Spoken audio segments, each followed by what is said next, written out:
তারাবির সালাতের রাকাত বিতর্ক এড়িয়ে চলুন। রাকাত নিয়ে বিতর্ক করবেন না। 8 রাকাত 20 রাকাত নিয়ে যে মারামারি এই দেশে, এটা শয়তানের ফন্দি। চিল্লায় বলেন, এটা কার ফন্দি? আমরা 20 রাকাত পড়ি, আপনারা হয়তো 8 রাকাত পড়েন, কোনো অসুবিধা নাই। আমরা যারা 20 রাকাত আমরা পড়তেছি, আমরা 20 রাকাতের কথাই বলি, 20 রাকাত আমরা পড়বো আজীবন। সৌদি আরবে মক্কা মদিনায় 20 রাকাত পড়ে, কোনো অসুবিধা নাই। অন্যান্য মসজিদ গুলো 8 রাকাত পড়ে, এই নিয়ে এদের মধ্যে মারামারি আছে?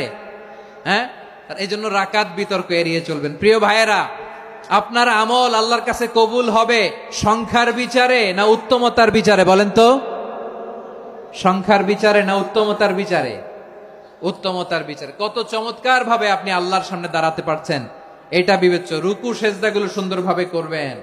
রুকু থেকে সোজা হয়ে দাঁড়ানো ওয়াজিব, 2 সেজদার মাঝখানে সোজা হয়ে বসা ওয়াজিব। এই তা'দীলুল আরকান বাদ দিলে হানাফি মাযহাব মতে সৌ সেজদা দিতে হবে, অন্য মাযহাব মতে নামাজই হবে না, আপনি নামাজই হবে না।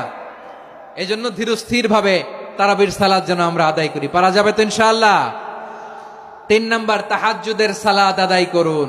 বছরের অন্য সময় উঠতে পারি না, অনেকে বলে হুজুর উঠতে পারি না, কিন্তু রমাদানে সাহারি খাওয়ার জন্য তো উঠাই লাগে। কি বলেন, সাহারি খান আপনারা? হ্যাঁ, খান না? খান কে কে দেখি তো? মাশাআল্লাহ মাশাআল্লাহ। এই সুন্নত পালনের জন্য 1 নাম্বার। মাশাআল্লাহ, ঠিক আছে, পালন করবেন। আল্লাহর হাবিব বলেন, তাসাহহারু ফা ইন্না ফিস সাহুরি বারাকা। তোমরা সাহারি খেও, কেননা সাহারির ভেতরে বরকত ঢুকায় দিয়েছে কে? একটা খেজুর, 1 গ্লাস পানি খেলেও সারা দিন আপনাকে তরতাজা রাখে কে? তো সাহারির জন্য যেহেতু উঠতেই হয়, সাহারি খাওয়ার আগে বা পরে 2 রাকাত 4 রাকাত তাহাজ্জুদ পড়া যাবে না? রব্বুল আলামিন বলেন, ওয়ামিনাল লাইলি ফাতাহাজ্জাদ বিহি নাফিলাতান লাকা আসা আইয়াবআসাকা রাব্বুকা মাকামান মাহমুদা।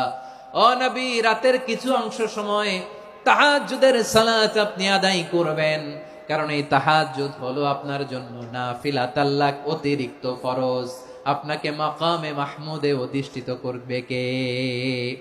এজন্য যারা সম্মানিত হতে চান, সম্মানের আসনে যেতে চান, তাদের জন্য তাহাজ্জুদ অবধারিত। আমরা রমজানে সাহারির আগে তাহাজ্জুদ পড়তে চাই কি চাই না?